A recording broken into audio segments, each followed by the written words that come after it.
Hello everyone and welcome. I'm Richard Brabner, Director of the UPP Foundation, and welcome to this afternoon's webinar and report launch on retaining graduates locally, hosted with the Bridge Group and Civic University Network. It's brilliant that all of you can join us today, so do please introduce yourself in the chat function so we can see where everyone is joining us today.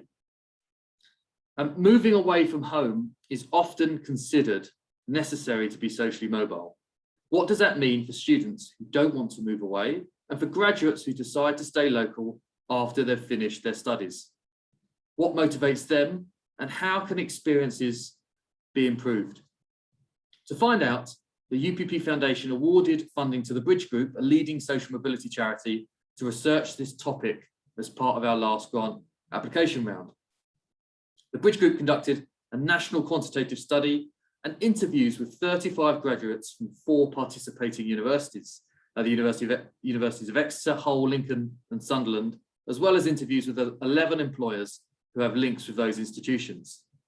Now, the team of the Bridge Group, led by Penelope Griffin, will go through the findings in a moment, but the overall narrative of the report, which shows that decisions to stay local after graduating are guided by considerations of well-being, financial independence and health, that graduates want to have meaningful careers rather than simply higher salaries, and to be able to live in places and environments which appeal to them is hugely important to consider when we think about assessing graduate outcomes and more broadly supporting efforts to level up the country. So today's event is in 2 parts. First, Penelope and her team from the Bridge Group will take you through the report's findings. And then after their presentation, there will be a panel discussion with Sir David Bell, Vice-Chancellor at the University of Sunderland, Rebecca Fielding, Managing Director at Grad Consult, and Paul Blackmore, Head of Student Employability and Academic Success at the University of Exeter. Now, before I hand over to Penelope, we just want to make you aware that this event is being recorded and will be made available afterwards on all the best YouTube channels. And please direct any questions to the Bridge Group, to the panel, through the Q&A function, and use the chat function for general commentary or networking amongst attendees. Finally, I just want to record our thanks to the Bridge Group, the Civic University Network hosted at Sheffield Hallam, and the 4 participating universities in the research for making all of this possible. So Penelope, we're all looking forward to your presentation. Over to you. Thank you, Richard. So I'm Director of Higher Education and Impact at the Bridge Group. And I'm really delighted that you're able to join us today, and I look forward to your comments and questions. For those of you not familiar with us, the Bridge Group is a non-profit consultancy that uses research to promote social equality. The main areas we focus on are higher education, graduate outcomes, and diversity in the professions. We are very grateful to the UPP Foundation, which generously awarded the Bridge Group funds to undertake this research. And we're also grateful to both the UPP Foundation and the Civic University Commission for co-hosting this event. In this research, we set out to understand the value of graduate retention. Does staying on in the region of study after graduating contribute to graduate success? And how do we measure that success?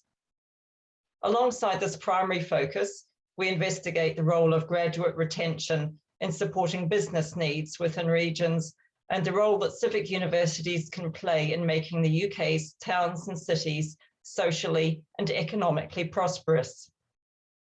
There are, of course, links between our work and the government's regional levelling up agenda. There are also links with the UPP Foundation's Civic University agenda. And I think too that this report helps to inform our post-COVID reassessment of priorities. Our approach used graduate outcomes survey data from HESA, or GOS, completed 15 months after graduating. We're grateful to the 4 case study universities for allowing us to access that at the institutional level. That is, the universities of Exeter, Hull, Lincoln and Sunderland. We also interviewed 35 graduates who had remained local to their university after graduating.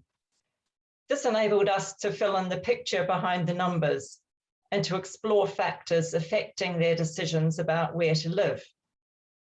We also interviewed 11 employers, all of them with strong links to their local university and most representing small and medium enterprises, or SMEs. We thank all those who contributed. We're confident that our methods and the data available have produced valid and reliable findings. So what did we find out?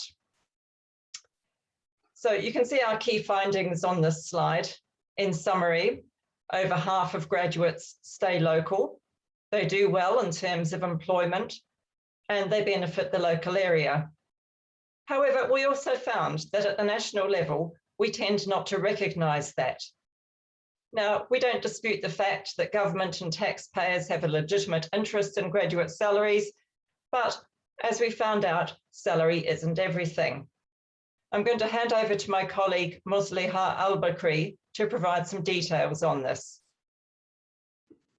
Thank you, Penelope. I will now walk you through the findings from our secondary data analysis. As you can see here, the slide illustrates that 51% of graduates in the UK stay in the region of their university after graduating. Do note that this analysis is based only on graduates who are in paid employment and who provided valid employer data.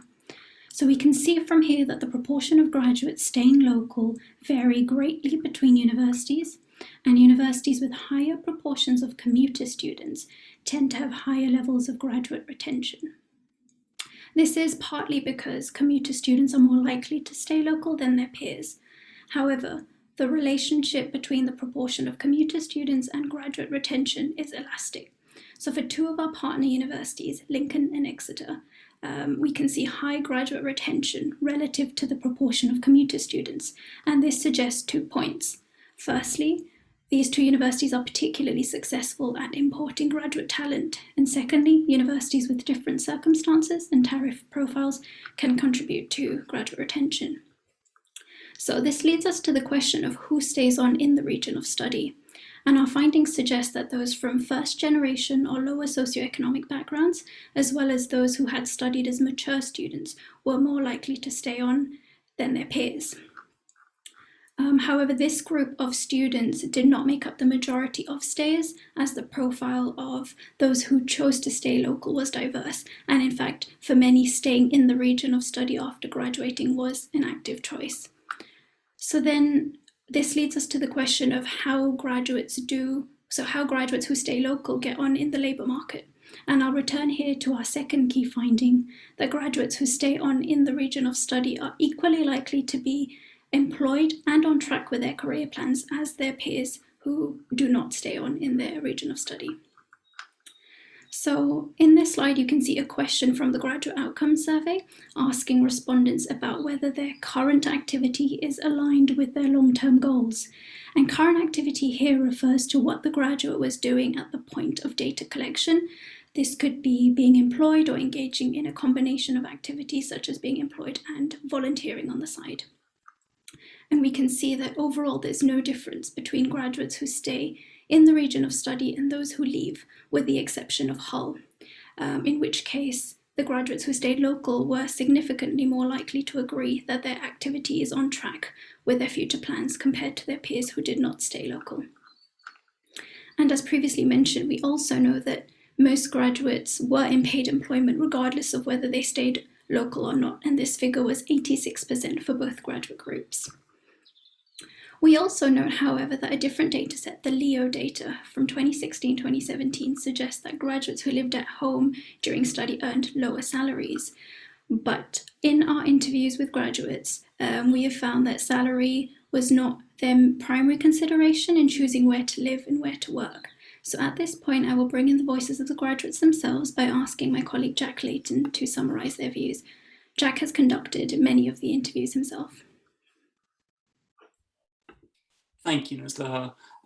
So here I'll just highlight some of the views of the graduates that we spoke with. They provided a wide range of reasons for staying local to the university that they attended, and I gently nudge you to have a read of the full report for a more detailed examination of their reasonings.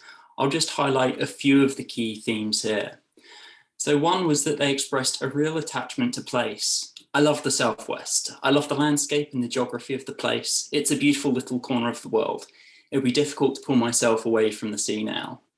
I will reassure that universities across the UK that the sentiment here was not just about staying in Cornwall. Our graduates prioritised access to green space, access to blue space, as well as access to vibrant urban spaces too, including walkable cities with vibrant high streets with rich and cultural scenes. These factors really influenced graduates' choice of where they wanted to live. Secondly, the graduates we spoke with were often from lower socioeconomic backgrounds. I was the first from my family to go to university. Staying local has meant I've been able to build up some money behind me and hopefully buy my own house. Without the backing of the bank of mum and dad, the graduates we spoke with were thinking in quite careful ways about how to realise their ambitions. They saw the potential of remaining local as a good way to achieve financial security and independence. It raised the interesting question, over the long term, who will be better off financially? The graduates who remain local, save and go on to buy their own home, or those that chase the higher salaries but much higher rents in London? That was beyond the scope of this research, but it will be an interesting one to keep an eye on in the future. The next two quotes refer to the idea that some of the graduates are interested in issues beyond finance too. There was an emphasis placed on professional and social connections, both those connections that help graduates get a foot in the door at local employers, but also the other connections that they make in place, their attachment to the church they attended, their volunteering or sports teams that they played with.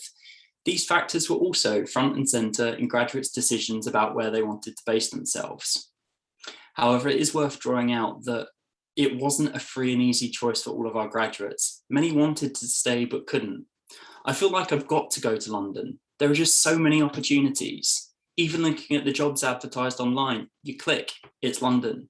You click another one, of course, it's London. This highlights the all too familiar feeling of browsing job adverts and finding that most of the available opportunities are all in the capital city. This is to say that many wanted to stay, but still felt the pull of London. If they could remain local, they would have done. This takes us on to our next major finding, that the current narrative of success, which emphasises high salaries as the most important measure, is neither accurate nor inclusive. Some interviewees noted that the traditional graduate narrative of moving out to move up, achieving social mobility through moving to London or other big cities for the highest paid jobs, advantages those from higher socioeconomic backgrounds. Graduates from less well-off families could not afford to undertake unpaid internships or risk not being able to cover basic living costs. The National University Agenda aims to encourage social mobility. So why does it use metrics that inadvertently weight the successes of geographically mobile graduates from higher socioeconomic backgrounds over their less wealthy peers? The graduates we interviewed described powerful journeys, how they're able to achieve an undergraduate degree and financial independence through finding graduate work locally. And for many, this was amidst caring responsibilities, health challenges, or the absence of familial financial support. In the interest of accuracy, we need to take a more inclusive and contextualized view of success. And in the interest of justice, we need a measure of success that does not imply the need for raised aspirations, but engages with how different people can realize their aspirations. The National University Agenda also aims to contribute to economic well-being, including in the regions where universities are located. However, we found a perception that the LEO salary metrics act as a disincentive for universities to support their graduates in staying on in the region, unless that university is in London. And employers noted that university employability services tend to focus on large employers at the expense of SMEs, yet 34% of graduates nationally are employed by SMEs. We argue that metrics of graduate success need to be addressed if universities and the graduates are to increase their contribution to the levelling up agenda. Which neatly takes us on to our next point, that part of what we would like to see happen is that prioritising local recruitment can have a positive impact for local employers and communities. We spoke to a number of SMEs in the regions about their view of universities and their role in retaining graduates. It was clear that there was a clear benefit that those that did build a positive relationship with their local university Particularly for small enterprises that were looking to grow, universities were able to ease the administrative burden of hiring graduate recruitments. That top quote talks about the multifaceted support that they received, from putting up a job ad, editing the spec, and screening candidates. Indeed, many employers that we spoke to saw universities as important actors in this area in general, talking broadly about the economic conditions, saying there's a lot of deprivation in the region. There's been years of underinvestment, but it feels like there are more opportunities now, and institutions like the universities are drawing more students and more graduates in. However, the levelling up agenda is a significant challenge that can be fixed singularly by getting the right skills in the right areas. The employers we spoke with talked about the need for investment in the regions, the need for upgrading the infrastructure, and a proactive central and local government policy agenda for encouraging and supporting small and medium-sized enterprises. The UK's economic geography is not going to be fixed overnight, but it was clear that there was the potential for a positive feedback loop here. SMEs wanted to recruit top graduate talent, and graduates wanted to remain local if they could. There was scope here for a nice drawing together of interests. I will now hand back to Penelope, who will talk through some of the recommendations that the rest of the report makes. Thank you, Jack. So moving on to our recommendations. While these arise from evidenced findings, we want them to work for the higher education sector and for local employers and the bodies that inform them, that support them. We will value your feedback and we'll use it to refine the recommendations and inform our next steps. Now, as Jack said, no single recommendation is going to fix things, and it's difficult to address regional economic disparities. However, we can do some things that will make a significant difference. We need to recognise that the way universities are evaluated creates incentives for their policy and practice, both intended but also unintended consequences. Regulators need to diversify their concepts of success at the institutional and graduate level. We need to think differently about the advice and opportunities available to graduates. And we need to recognise and support the important role of SMEs in driving regional growth. Now, as you can see from the next slide, we have recommendations in 2 areas. In measuring impact, which will provide incentives for graduate retention in the region of study, and in practical actions to support graduate retention directly. Our first recommendation for measuring impact focuses on changing our view and definitions of success. Now, our report includes details of these recommendations, but I won't go into that detail here. In the discussion today, we would really value your views on the principles of change, which I will outline. If you're interested in the details, please do read the report. It's on our website, and send us your feedback. Changing our view and definitions of success for both individuals and universities involves tweaking some questions on GOS and how we report on the responses. First, we need context. We need to identify graduates who stay on in the region of study and contextualize their salary to the region. Secondly, we need to broaden what we ask about. We need to assess the career satisfaction and quality of life of graduates who stay in the region of study compared to those who move away. Moving on, our second recommendation focuses on universities' contribution to the region. We need to identify and celebrate this by adjusting existing metrics. We should, for example, disaggregate the employment outcomes of graduates retained in the region. We also recommend disaggregating the HESA widening participation performance indicators for underrepresented groups by commuter and non-commuter students. This helps to recognise that universities educate local people to achieve social mobility and level up local communities. And we should also capture the location of business and community interaction to highlight university activity in the region. These measures all aim to provide incentives for activity relating to graduate retention in the region of study. We also note some practical actions to support graduate retention directly. The first of these is that we ask all universities outside London to inform, broaden, and support graduates' choices and progression locally to employment and startups.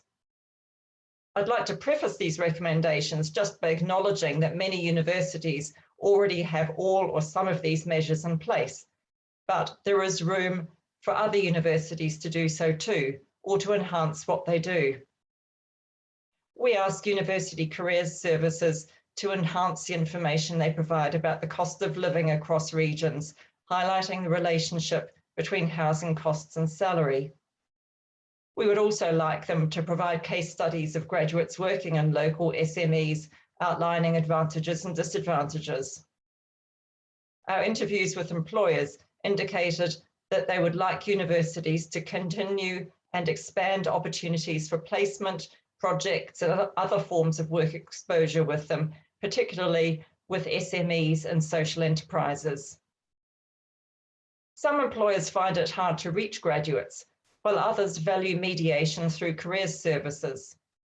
Local SMEs do or would value proactive support from universities in recruiting graduates, for example, by enhancing local networks to engage with local SMEs, or by brokering local SME representation at university careers fairs, and by mediating internships and other work exposure schemes with local SMEs. A key point in all of this is that the administrative burden for SMEs of engaging with universities needs to be proportionate to the SME's size and capacity. This was evident through interviews with employers who frequently described the available opportunities with universities in terms of the cost of their time in relation to the benefits to their recruitment. We also have recommendations for employers, and these relate to recognizing that there is graduate demand for regional opportunities. The attractiveness of living regionally that we identify in the report looks likely to increase in the medium term. As a result of COVID, more people are moving out of London and more generally are seeking housing with more space and a better quality of life nearby. So SMEs in the regions should feel confident in marketing the attractiveness of their graduate employment opportunities in terms of both building a career and access to a better quality of life. Where possible, larger employers should seek to decentralize operations by building up regional offices and developing progression opportunities within them. Also, where possible, employers should continue to allow home-based and flexible working for employees, including at entry level, to facilitate the retention of graduates outside major cities. So that's a summary of our recommendations. In our report, we suggest which organisations we will approach to take forward each recommendation. So please do access the full report from our website if you would like details. And I'd emphasise that we'd value your views on our recommendations and feedback about the wider report. In the first instance, we're keen to hear the panel's view on the report's findings and to see your questions in the question and answer box. Richard, I will hand back to you. Brilliant, thanks Penelope, and thank you to Jack and Marcella for a really great presentation and fascinating findings from the report, as I'm sure everybody will agree. Before I move on to the panel, Penelope, just got some questions here, so thank you for everybody that sent in a question. Please do send some more questions in. Just want to pick up one from the floor and one that I've got in already before I hand over to the panel. So firstly, our friend John Goddard has asked about, firstly, how regions are defined in HESA, and he says, I do not think it's equivalent to the local journey to work labour market. Each of the case studies is very different local labour market context. So just your reflections on that and maybe that definition in HESA. Yes, I mean, we use the government definition of region because, yeah, that is what is available. I think if there was something more finely grained available, we would like to use it. We appreciate that areas are very different. Can I just check, Musliha, did you want to add anything to that, being the quant expert? Yeah, sure. So to answer your question, yeah, Penelope, we used the government office regions, so the 9 regions in England, and then looked at Scotland, Wales and Northern Ireland on top of that. But I think the analysis was aimed at kind of understanding graduate retention on a national level, even though we recognise, geographical differences in contexts. But hopefully the case studies in the report will attempt to address some of the contextual differences in local areas. Brilliant, thank you. There's another one from Teresa saying, is this UK-wide or English only? Now, obviously the QAL, as you know, the 4 universities that are participating, but it's UK-wide data, isn't it, that you've used here rather than English? Yep, it's the UK data, so England, Scotland, Wales and Northern Ireland, but we did have quite a high volume of missing data for Northern Ireland. So that's just a caveat there. Brilliant, thank you. And then before I move on to the panel, Penelope, we had a question come in us before the event from Diana Kane, who is the chair of Goldsmiths and member of the Creative Industries Council. Now, she said that the research really resonated and crossed over with work that they've been engaging with, but then asked how we can all be more nuanced with respect to London. She says the capital is not a homogenous block. And from her perspective, nearly 40% of the creative industries are clustered in London, clearly a priority sector for the London economy. And as a result, there is significant HE provision for this in London, but given employment patterns and pay, courses are often deemed as low value. So while London is often a pool for graduates, which may work against graduate retention in other parts of the country, and we saw that in the slides there from the qualitative data, how do we ensure there is enough nuance to make sure that this isn't seen as a sort of a London versus the rest agenda, and that we recognise that there are real challenges for London institutions faced with the way graduate outcomes are measured? Yeah, I mean, it's a really good question. I don't have all the answers to it. I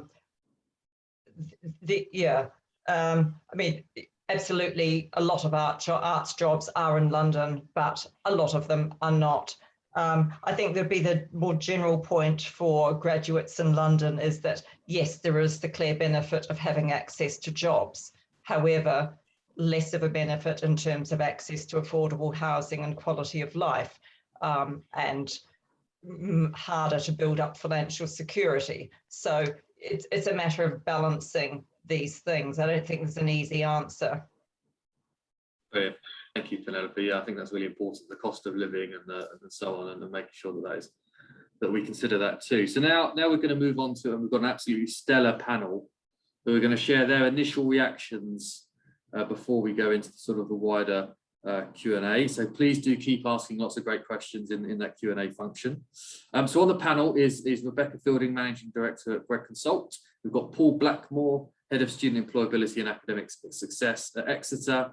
And first, we're going to hear from Sir David Bell, Vice Chancellor at the University of Sunderland. Now, Sunderland were, of course, one of the key partner universities on the project, and the region is at the heart of the government's levelling up ambition. So we're really interested on your take on this, David. So over to you. Thank you very much, Richard. Like so much else in our higher education system, we tend to look at social mobility through a historical, a reputational, and indeed mythical lens. The poor 18-year-old from the tumbleweed council estate in the north of England, going off to the Dreaming Spires University, wherever that might be found, never to return. Social mobility, job done. Well, actually, no. Today's report highlights the value derived for thousands of students each year who go to their local university, stay local, and transform their life opportunities. This year, the University of Sunderland will be educating 900 nursing students. The vast majority live locally and vary considerably in age. If they are anything like those that have gone before them, they will have family, work, and life commitments, meaning they just can't get up and go, even if they wanted to. But every one of those students will be improving their life chances demonstrably, acquiring a highly valued professional qualification, and almost certainly getting a job in the city. Or what about teachers? 97% of the teachers in training at our university stay in the Northeast. It would be a disaster if they didn't. So we need to endorse and welcome their commitment. 2017-2018 data showed that just 31% of people working in Sunderland were employed in professional or managerial roles, compared to 39% for the sector and 46% across the UK as a whole. If post-Brexit Britain is to be a success, more people in places such as Sunderland need to be available to work in such roles and not to think of themselves as failing to get on if they stick around after graduation. As someone who himself has had a highly mobile career, I just need to be more imaginative, as we all do, in our outlook. Many of us working in higher education and indeed in politics and in the media assume that their highly mobile lifestyle is the norm. Underpinning that can be an arrogant assumption that some places are just better than others, and not just for earnings when it comes to living and working. Today's report is really important in emphasising the point that allegiance to home, family and community and place can be more powerful motivators than a pursuit of opportunities and salary hikes. But in the words of the famous election slogan of the first Bill Clinton run for the American presidency in 1992, it's the economy, stupid. Our ability to retain graduates where they live and are educated is also dependent on a thriving economy, and one that is not just dominated by the public sector. So people and their places are inextricably linked, and that is why universities have such a vital role to play in helping to drive economic growth, exactly as is happening here in the city of Sunderland, which is undergoing significant transformation. Indeed, with a booming economy here in everything from automotive and battery manufacturing through online retail to housing and banking, alongside growing and leisure culture sectors, we more and more need our best people to stay. We can make that case locally and regionally, and today's report from the Bridge Group will help us make that case nationally. Thanks very much, Richard. Brilliant, thank you, David. That was fantastic. Before I move on to our other panelists, just a quick question for you. Obviously, in the report, it shows that 68%, I think it is, of your students are deemed commuter students. Now, obviously, I'm sort of invoking chair's privilege here, but with one eye on our Student Futures Commission that we're currently running, which we're going to be in the autumn really focusing on employability and graduate outcomes post-pandemic. Are there anything from your experience at the university and wider, whether in the department or at Reading, where there's a bespoke support that universities need to provide for commuter students in terms of their employability and I suppose their social capital in sort of participating in the life of the university? I think that's a really good question, Richard, because we spend quite a lot of our time wondering and worrying about campus vibrancy and keeping campus lively so that students can participate. Actually, the views of commuter students are more nuanced because they may not necessarily want to be on university campus all of the time because of the nature of the choices that they've made. So we've given some thought to just the very practical arrangements that you have to have in place. That's everything from trying to block timetable where it's possible, so you're not coming in and out and on an irregular basis to university if you've got family commitments or working commitments, to making sure that there's touchdown places and spaces where you can put your kit if you're coming in just for the day, through to working with the local transport providers to make sure that buses, and in our case, metro services, are aligned to commuter students' needs. So I think it's an important point about aligning activity to the needs of commuter students. One quick other point I'd make, Richard, one of the frustrations that I had during the pandemic was at times the failure of our friends in the Department for Education, my old department, to recognise that universities were not just full of 18 to 21-year-olds who had left home and were living in residential accommodation.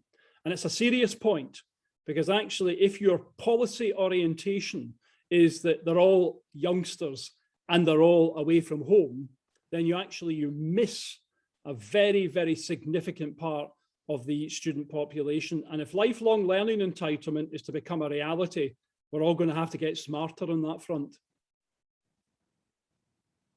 Yeah, some really good points there. And, really interesting, particularly that point about belonging, which I think is going to be really critical as we move forward. How can all types of different groups of students belong to their institution?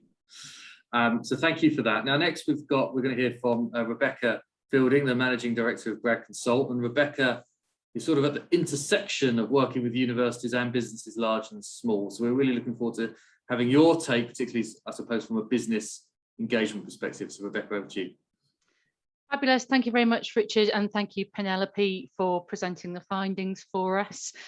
My initial reactions and responses to the report when I went through it, that the headline being "Graduates are nowhere near as mobile as we think." Any of us who care to listen to Charlie Ball will have been hearing that message for many, many years indeed, and it's one that I talk consistently about in my role as a fellow with the Institute of Student Employers, about how they can develop attraction strategies, branding and marketing, which speaks directly to those graduates who have a strong sense of connectivity to place.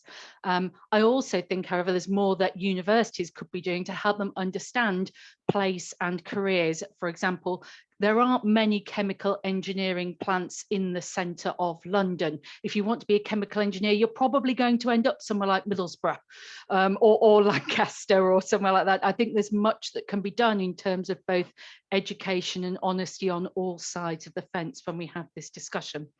Contextualising the data, one of your key recommendations, Penelope, I could not agree more. I think we would advocate quite ardently for regional benchmarking around salary data. To your point about conflicting priorities in the report, there's very little in it for the University of Lincoln to drive up regional retention when they have the lowest graduate salaries of any region in Lincolnshire. So there are clear competing objectives for that institution between those two pieces. Contextualised regional benchmarking of salary data, I think, would make a significant difference. The third thing for me, having done multiple funded projects which are about this connectivity, particularly with connecting SMEs with graduates who want to work and stay within specific regions, or indeed attracting graduates into regions, as RISE does for the Sheffield City region. We've worked with many hundreds of small employers, thousands probably over the last 9 years, and many thousands of graduates who have that connectivity. One of the key elements there for me in the role of the public sector and the funders and the bodies involved has been the involvement of economic development professionals from the region, as opposed to skills and employment professionals within the region. It gives the whole process a completely different approach, one which is focused on the creation of high-level skills that deliver economic impact for a region, as opposed to low-level skills and employability conversations, which I think are a completely different level of conversation. Amongst your recommendations, I was delighted to see recommendations for further engagement between SMEs and universities. I would highlight a multiplicity of fantastic work in this space. I'm sure Paul and David's institutions both have multiple examples of that, but Nottingham Trent University do incredible work, Finders Keepers, the Innovation Community Lab, Sheffield Hallam University and the University of Sheffield with RISE, Sheffield Hallam more broader with a whole raft of SME engagement. There are incredible pieces of work like the BAME Future Leaders Conference, which was run by De Montfort University. Adele herself describes that as getting graduates and employers who want to work in the region in the room and getting out of the way. That is what she said, that's where the magic happens, when we get out of the way and we allow the employers and graduates to find one another. The final thing I suppose I would reflect on is just the commentary about the desire for a more meaningful career, and that salary is perhaps not a primary driver. I would simply highlight, after 20 years of working recruiting graduates, perhaps with an air of cynicism, there is often a significant difference between what graduates will tell you in research and what they will actually do. If you'd like to read the HBR article on linear thinking in a non-linear world, they consistently tell university career services and employers salary doesn't matter. If you pay an extra 5 to 10k, I can tell you now it makes the world of difference. So there is often I think a pinch of salt I apply to that, but I would absolutely and wholeheartedly endorse many of the findings and much of what David said about the importance of place, the connection to place, and the desire for graduates to contribute, and the need for us to measure that contribution in a more meaningful way. Thanks for that, Rebecca. That's really fascinating what you just said there around salary, given there is a huge movement in the city, obviously I'm based, around having purposeful business being connected to the ESG agenda and so on, as not just a sort of as an enlightened self-interest, I suppose, to ensure that recruitment is strong within their organisations too. My question, I've just got a quick question to you before I move on to Paul. Really, I found it personally really fascinating that the sort of employers' assumptions, there was a bit of a mismatch between that and the data. The employers thought that most graduates wanted to move away, which was at odds with that over half do stay in their region. And what was particularly interesting is that the employers that were interviewed were all local graduates themselves. So does this matter? And if so, I suppose, what can we do with business and universities together to sort of overcome those misconceptions? I mean, there's a raft of misconceptions that I think small employers have about graduates, about their mobility and desire to move, but also about salaries. Many of them believe the headlines of average graduate salaries of £34,000 or £28,000 and think they can't afford a graduate. I think the answer here lies for me in work which is about teaching employers to fish. So graduate internships are a piece of this puzzle, helping smaller businesses and those with less capability to be able to attract and recruit and find graduates and bring them into their business.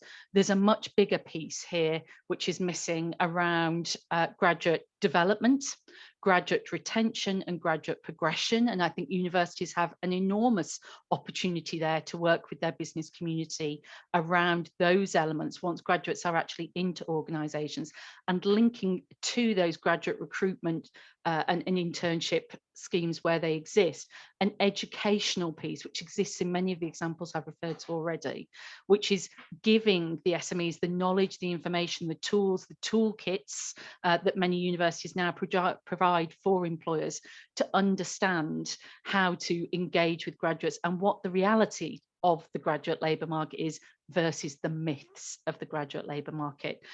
So again, a fantastic range of brilliant initiatives, one of which I must highlight is the wonderful new Liverpool Graduate City Scheme region, which not only helps SMEs in the region to access graduate talent through recruitment, but then puts all of those graduates in 50 plus different SMEs through a graduate development programme in the region together, connected to region, connected to place, embedding them through networks, very much as the ICL programme did at NTU, but in a different way. So there are beacons, I think, of exceptional practice for us to highlight on the back of these types of reports as well, and much good practice that could be built on. Brilliant, thank you, Rebecca. Now, last but not least, we have Paul Blackmore. Paul's Head of Student Employability and Academic Success at the University of Exeter. And again, Exeter were a key partner university on the project, and obviously with a different profile. So Paul, given Exeter's profile and your location in the Southwest, we're really interested in your take. Thank you, Richard. Yes, and just as a follow-up to the question that you just asked before I summarise the benefits of the report from my perspective or Exeter's perspective, in terms of that misconception by employers, one of my experiences over the decades of working in universities in the regions is that graduate employers will often see the compound term graduate retention and automatically assume that this is about offering graduate jobs. Now, ultimately, that is the end game, but what is missed is the fact that higher education has moved on significantly since 20, 30 years ago. And universities like Exeter engage their students from day one when they come into the university. In some cases, we engage them before they even come into the university. So they're given a thorough kind of grounding in terms of how they should maximize their opportunities as to whilst they're at university. So if an employer comes to us and says, oh, I've got some great, brilliant graduate level jobs, can you cascade this to the relevant students, please? And they've never engaged in students previously, there's a high percentage chance that the vast majority of our students have already got work experience because we've encouraged them to, and they've followed our advice, and therefore many will already have a view as to where they're going to work. Many may have had a job offer as a result of engaging with a particular employer locally or elsewhere through work experience. So I think that's one of misunderstandings by some employers, and they often are louder than the majority who follow our advice and engage with our students in work experience and use that as part of their talent pipeline. And I know there's many career practitioners on this call, and as well as Rebecca coming from the industry as well, will appreciate why the bigger graduate employers do employ a huge number of interns and students on placements, because they know it enables students to buy into the ethos of that employer, and it gives the employer the opportunity to try before they buy. So that's one of the root reasons for that misconception, I would say. But that can be overcome by universities engaging with their local employers and making them understand, that students do value work experience, quality work experience and placements, and that's often the best way to start off engaging with universities. I think the report is particularly useful for the purpose of challenging some of the long-standing and traditional assumptions that we've heard already. For me, it's quite frustrating seeing league tables still using salaries as a major benchmark for success, when we know, and personally, it's my job to understand the motivations of students so we can help them, and we see data, quite a large data sets that show us that salary is basically 6th or 7th in the list of importance. It's not that it isn't important, and students will have an idea of what the threshold is in terms of minimum salary that they want to acquire, but way above that are issues like the content of the work, work-life balance, location of the opportunity because of personal circumstances, and so on and so forth. But yeah, very rarely is salary the primary motivator. So it's good to see that the report highlights that, although I suspect this won't be a revelation for many of the career practitioners on the call.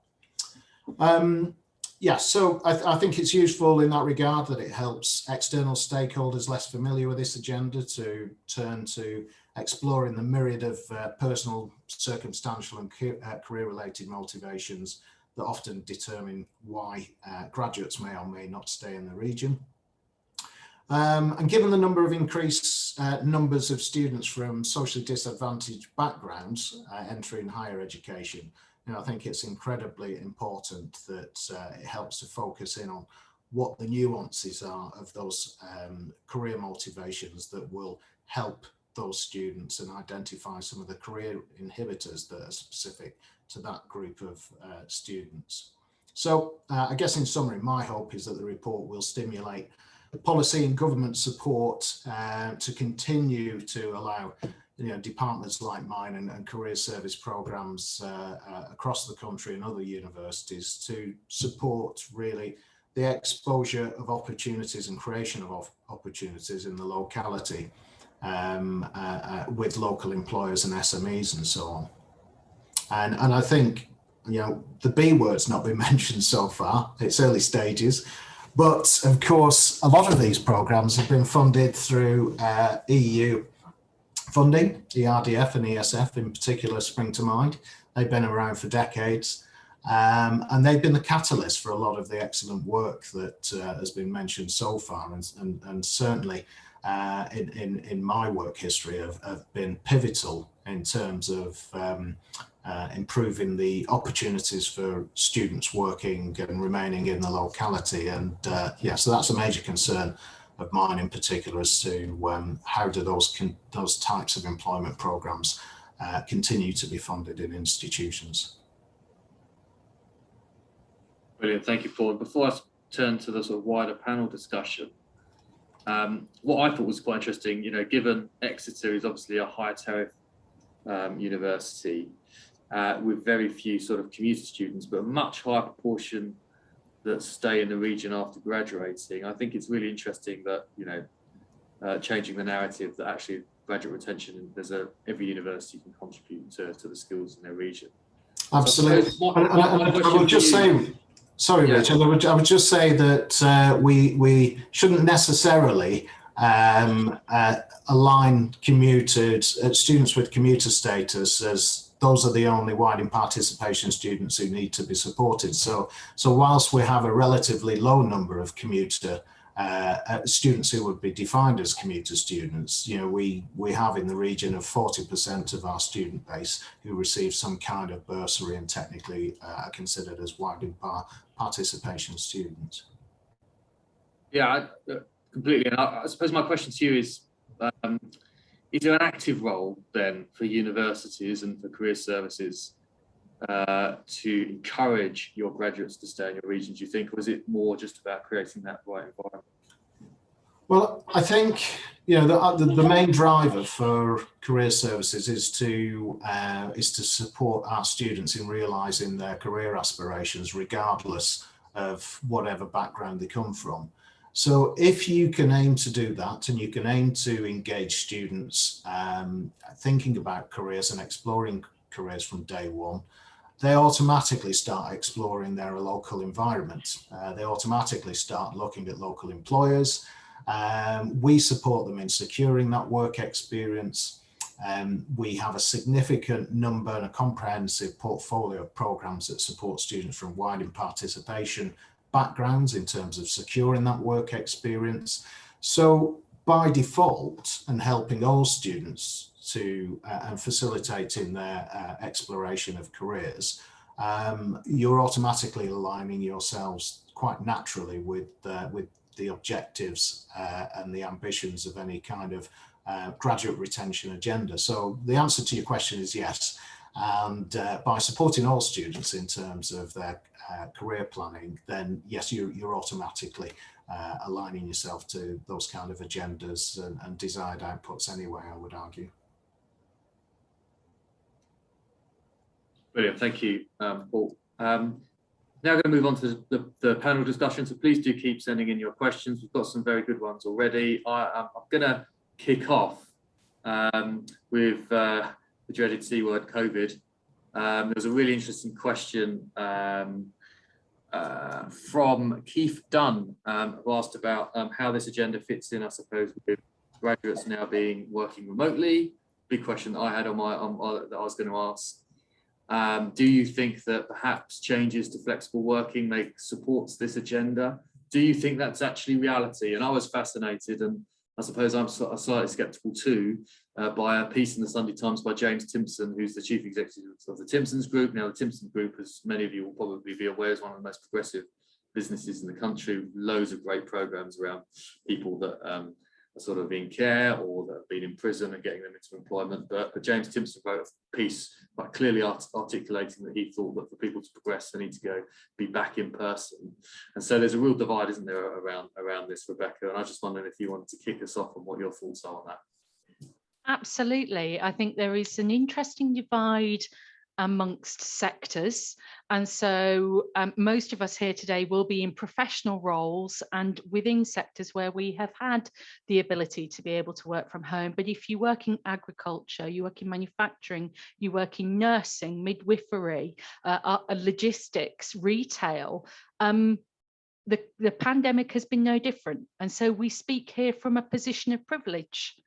assuming that the world has changed, as many journalists do, as many writers and managers and leaders do. For many people, life has continued and those sectors will continue to be face to face. So I think there's a whole swathe of our economy for whom nothing changed and nothing changes going forward. There is another part of the economy, I think particularly in professional services, consultancy, those type of areas where I think the world of work has fundamentally changed forever. But when you look at the breakdown in terms of the research, asking people at different levels in their career, to what extent do you want to work from home in the future in those types of professions, there's a fascinating difference. The more senior, the more experienced you are, the more you'd like to work from home, funnily enough, because you can afford a lovely house by the seaside. Thank you very much for all moving down to your part of the world, I think, Paul.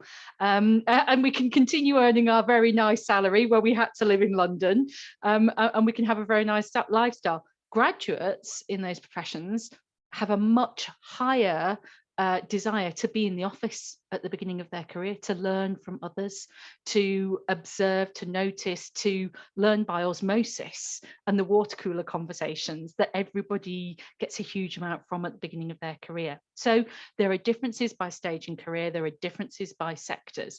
I don't think we can say that there is one rule for all here.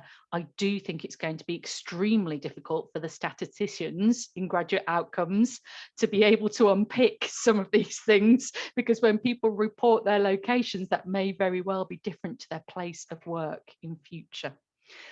So I think things like graduate mobility and graduate retention are going to be somewhat complicated in future years, and it might very well need to be overlaid with questions about whether or not you work remotely. Thank you, Rebecca. Paul, I wonder from your perspective on that, given the work of career services, career services must be completely thinking or looking at how they support their students and graduates you're going into such an uncertain jobs market of how people are working and so on.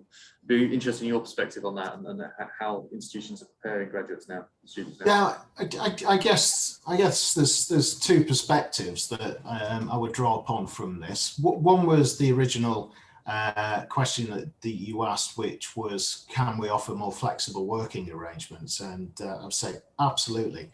If anything, the pandemic, working from home, using technology that had existed before but not really trusted, I guess, by society and employers en masse, all of that has changed overnight. All of a sudden, things that may not have been acceptable previously are now acceptable and are providing far more opportunities to work from home and work much more flexibly.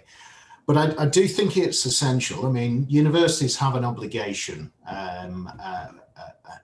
as part of funding that we allocate, required by the Office for Students, for widened participation students.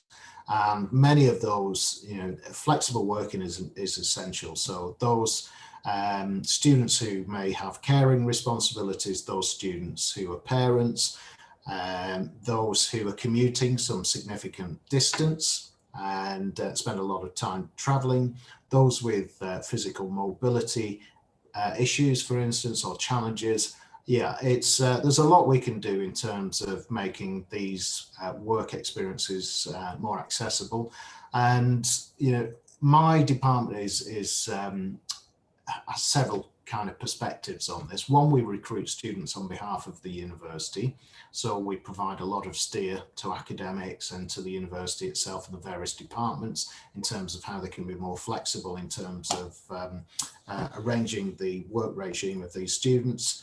Another is that we employ students for ourselves, quite a significant number.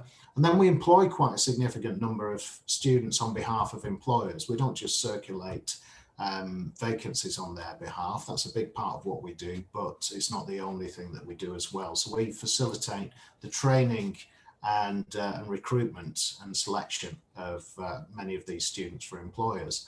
And we'll often find ourselves in a position where we can enable employers to benefit from our experiences, because we work with a lot of micros, a lot of startups, many employers who haven't actually employed students before, many of which may not have employed anybody, let alone students, and had various opportunities for flexible working. So yeah, I think universities have an opportunity to both educate employers and lend their own personal experiences and encourage those employers as well to create more flexible working. Thanks, Paul. And David, I suppose you might well have some perspectives on this yourself, but I wanted to also ask you a question. There's a couple of questions that have come in, one from Steve Martin, one from Mike Larkin. One is on the sort of the opportunities around the green agenda and net zero jobs and how universities are supposed to be preparing their students and graduates for that. And this links in with a question from Mike Larkin about what do the sort of jobs that local graduates do. And the North East is really, I suppose, leading the way, isn't it, on the green agenda? And you, as an institution, have got to be preparing students not just for the jobs of today, but the jobs of tomorrow. Obvious cliche, but it'd be interesting your perspectives on how Sunderland are doing that.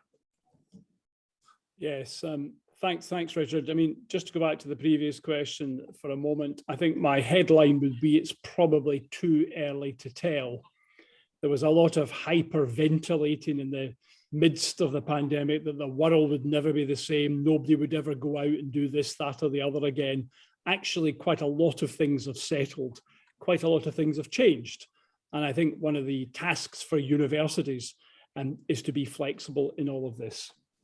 On the specific questions, in relation to what one might describe as green-related jobs, we are probably less in that business as our good friends, for example, at Newcastle University, who are doing some terrific work across so many different disciplines that are preparing the next generation of graduates for all the opportunities that exist in the North East and indeed beyond on that front. There are opportunities that we would pursue, that students at our university can pursue, particularly on engineering. And what we're also starting to think about is what are the green consequences, if I can put it that way, for every other piece. And we just got a little bit of what we're starting to think about the curriculum consequences of decarbonisation, the green agenda, and all of that. On the question about what students' jobs they do, I mean, of course, that's going to be very dependent, isn't it, on the particular programmes that universities pursue. I mean, we are quite explicit here that our mission is around careers focused and professions facing activity. So that's largely what you would call practical, applied or vocational courses. And that's everything from the students in the medical school to nurses, to engineers, to computer scientists, to teachers, to lawyers and the like. And I think often, and this is another interesting motivation, often for those first in family to university students, and very often for mature students, they are looking for a quite specific vocational path. And that's not to suggest that students don't want to follow all kinds of other paths, but certainly in the mature population here, and that's quite a high percentage of commuter students as well, it's all about the route to the job. It's also about university experience and a good university education, but it's route to job. And I think there's another piece of interesting work to be done about what different age bands who are attending university actually want to do when they graduate. Thanks. Thank you, David. My next set of questions, I suppose, Penelope, it'd be really good to bring you in here. There's several questions in the Q&A function around metrics. And now I know obviously we talked about this slightly in the recommendations section, but I'd be interested in your take and some of the other panelists on really how you can define a nuanced and rigorous, robust sort of set of metrics to assess graduate outcomes that takes in and considers that contextual piece and whether that really is feasible or not.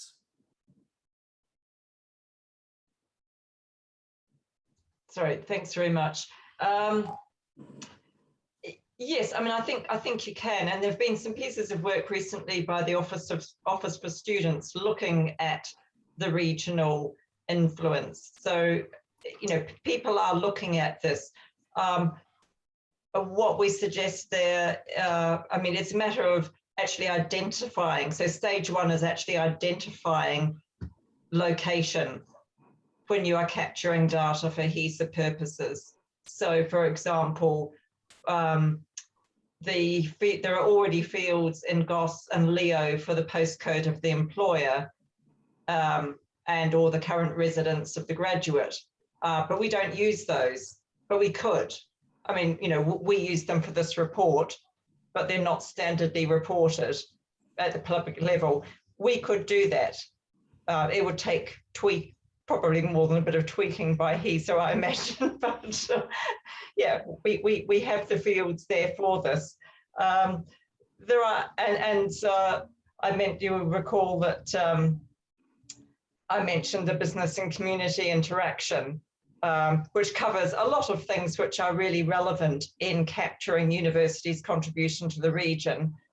A lot of that, most of it, is probably based in the region. So it would be good to actually celebrate that. When you're looking at location adjusted salary, yeah, we don't have the precise details of how to do that. I think that's for people who are more enmeshed in the intricacies of HESA data to do with suitable advice from statisticians. But it should be, you know, it is possible to do it.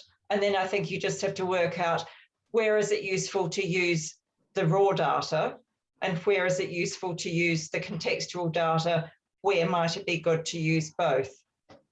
So if you are a student looking to study at a university, you know in advance that you want to stay in the region, it would be very useful to you to be able to find out, okay, so what is the likely average salary for someone staying in this region, rather than looking at a school which is perhaps inflated by students who are moving to bigger cities. Thank you, Richard, could I come in on the back of what Penelope says? It is just such an important point that metrics are choices. And I never, ever believe it when people say, oh, well, we couldn't possibly devise this metric or we couldn't possibly focus on that. Choices are always made about what you measure. And to pick up Penelope's point, the data is available to cut it in so many different ways. And that's why I think, if I might say, this report is so important, because I think it is pointing out to policymakers and others that it depends what priority you give to this subject to influence the kinds of metrics that you have. So I think we really must push back when people say, well, we've got the metrics we've got, we couldn't possibly devise new ones. This report demonstrates you can. Brilliant, thank you. Penelope, Rebecca, I'll come to you in a second on that, but Penelope, there's also a question on online learning and how we capture the sort of where the support of online courses in terms of graduate retention. Of course, there's a great case study from the Open University in this report. So I wondered if you had any reflections on that as leading the project. That's a really good question, and the case study from the Open University does show, I mean, they enabled students to stay in a location, not near a university, gain a qualification and gain a job, all the while holding down family responsibilities or a part-time job. It seems like a good way forward, something that could be replicated. Yeah. Yeah. Thank you. Rebecca, I know that you have some thoughts and comments on metrics, so just wanted to bring you in here, whether you had anything else to say. Well, absolutely. I think to David's point, you can always choose what you wish to prioritise, and it's clear that these measures are predominantly using that historical view of success about mobility and about earnings, and we need to change that narrative. I believe we've made some steps forward really with the graduate subjective wellbeing questions being included now in graduate outcomes. However, they're about things like anxiety and whether or not there is purpose and meaning in what you're doing, and not necessarily career satisfaction, for example. So I think there is scope, there is opportunity for us to think more carefully about evaluating success within those measures. And I also think there is progress towards perhaps where we were previously. And I know there is plenty of criticism of those questions. Stu Johnson wrote a fantastic article, which, you know, is probably now 2 years old, but still resonates with me about, you know, the relevance and potential impact of asking a student, how anxious were you yesterday, without the ability to have the relevant support there to pick that student up if they are in a difficult place. So I'm not saying that they are the answer, but I am saying there's progress that's been made, and perhaps, you know, with some of the brilliant career theorists that we have within the careers and employability community being more involved in the evaluation of careers and the design of these questions, we could perhaps get a more rich picture. Thank you, Rebecca. Now, we're going to move to final reflections in a moment. But Paul and David, I just wanted to ask a final sort of question for you. There was one from Paul Woodgate, so I thought was quite interesting around what's the role of universities in sort of helping their graduates come back that may have left for a couple of years and come back. Now, obviously, from your perspective, David, obviously a lot of your graduates do stay in the region, but, you know, still a good proportion will have left your region, and the Northeast is quite an attractive place to be right now, isn't it, in terms of the booming economy? So is there a role in that sense, connecting with your alumni network? Yes, perhaps they can follow the example of the Vice-Chancellor, who was up here for 10 years in the 1990s, and the pool of coming back was so great, he came back in 2018. It's a serious point, actually. We do know that there are a lot of folks who leave the region to go and study elsewhere and do come back. And we also know that there are people who've been studying at the University of Sunderland, go away and come back. And I think you're right. And maybe go back to the point about the changing work place and whether people might choose to work and live in different places. Coming back to the Northeast is very attractive. And I should just pick up something Rebecca said earlier when complimenting Paul and his wonderful beaches in the southwest of England. Other wonderful beaches are available, including in Roker and Seaburn. And that's my bit for the Sunderland Tourist Authority done, Richard. Thank you. And Paul, I suppose similar to you, you know, obviously a good proportion of your graduates do leave the region, but they would have all had significant experiences, and Exeter is obviously a wonderful city in itself, and the Southwest. Is there a role there in connecting with your alumni long term and offering them an opportunities of moving back?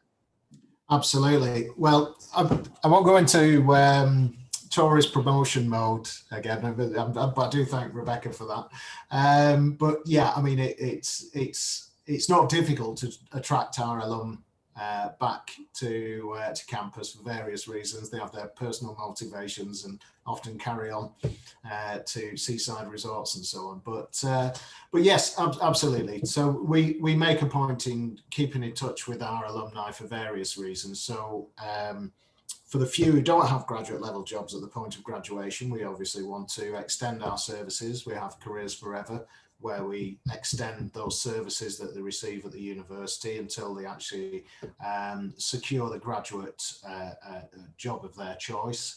And then, of course, that we encourage them to feed back and support their junior peers and give them the benefit of their experience. So they'll come back anyway in that regard, and we'll continue to push out the good news stories and so on as to how mentoring schemes and these kind of things are extremely valuable for our students, and especially for our widening participation students.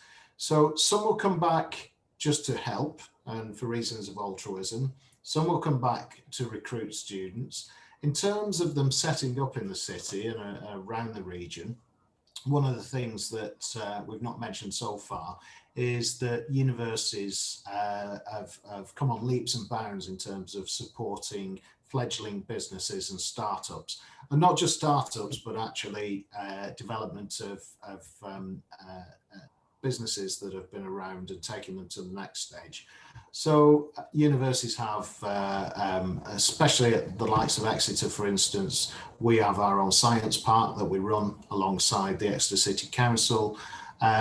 We have very close relations with business intermediaries like the Chambers of Council and all sorts of other business support networks. So absolutely, we can offer that additional business support mechanism above and beyond just saying, right, circulate your job vacancies to our students. So hopefully that's another way of encouraging our alum to come back.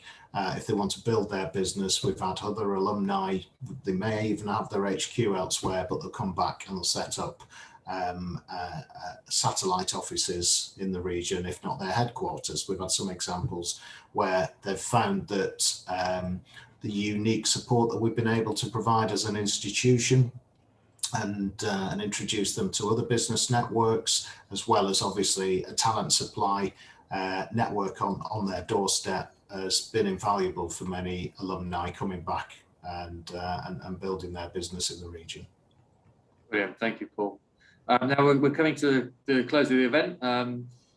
So before we do close the event, it's just an opportunity for final reflection. So within a sort of 30 seconds to a minute each, what's your key take home, I suppose, from today in the event? And Rebecca, I'm going to kick off with you, if that's okay.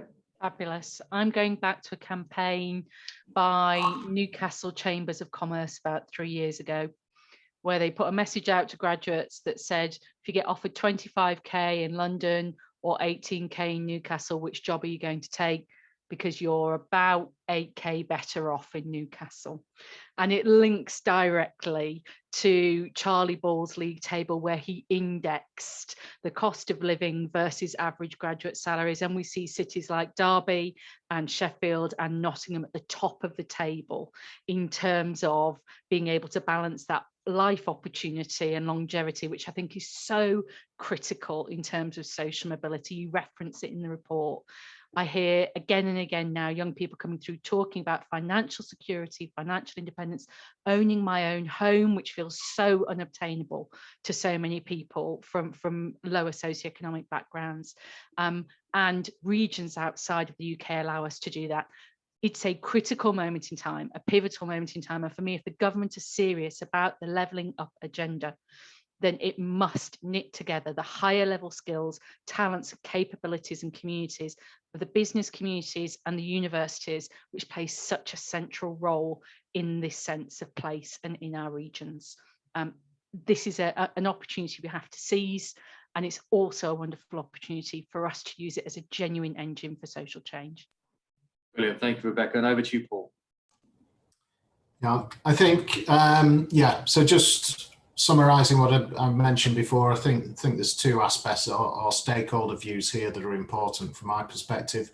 One is that universities continue to introduce students at the earliest opportunity in terms of career planning, and therefore by default exploring work experience opportunities locally to the university, which automatically gets them to explore their network and gives them a sense of place that Rebecca's been talking about.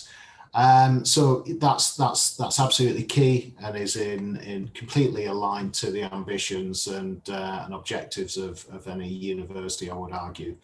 And the second one is what I've mentioned already, that government continues to support funding and programs that encourage employers to employ more students in the region, incentivizes employers maybe with bursaries and so on to take them on board if they've not employed them previously. And I think, those two provide the perfect building block and ecosystem to achieve many of the objectives that we've discussed that we would like to pursue as an agenda.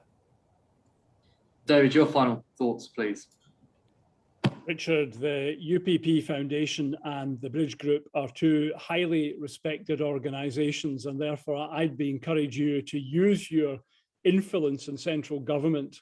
To pick up what Rebecca said, I think even those who are most sympathetic towards the government would say that levelling up still lacks a little definition.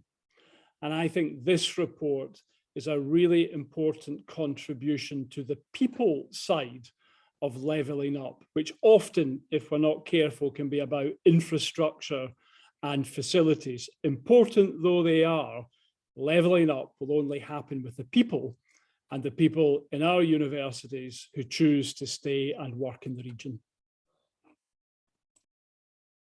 Thanks, David. Yeah, and I think it's interesting to note that the co-author of the Conservative Party manifesto wrote last year exactly what you said, that levelling up needs to be defined. And Penelope, final word to you as the sort of leader of this project. Yeah, I mean, we have made recommendations for universities and a few for employers as well. To the government, yes, I would echo what David said. I think that the government, when it talks about levelling up, tends to focus either on really big ticket items involving universities, so big research projects, development projects, or it looks to the FE sector. There is a great deal of ground in between that where universities can be working with their local areas, particularly with SMEs, to enable people to stay in local jobs. Separately from that, I'm really interested to see all the chats, the chat comments and your questions in detail after the event. Thank you so much for your contributions. If you have further comments, then please do get in touch. I'd also really love to thank David, Rebecca, Paul. Thank you very much for your contributions. Brilliant. Thank you, Penelope, for that. And just before we close, there's a few things which have been asked to mention by the Civic University Network and some others. There's a feedback form, so please do fill that in. There's an upcoming event on the 21st of September that Shireen's going to be sharing in the chat function right now. There's also on Friday, I believe, a London and Levelling Up event, which might be of interest to a number of people that have been there today. They say, please join the network's members area for useful resources, case study examples.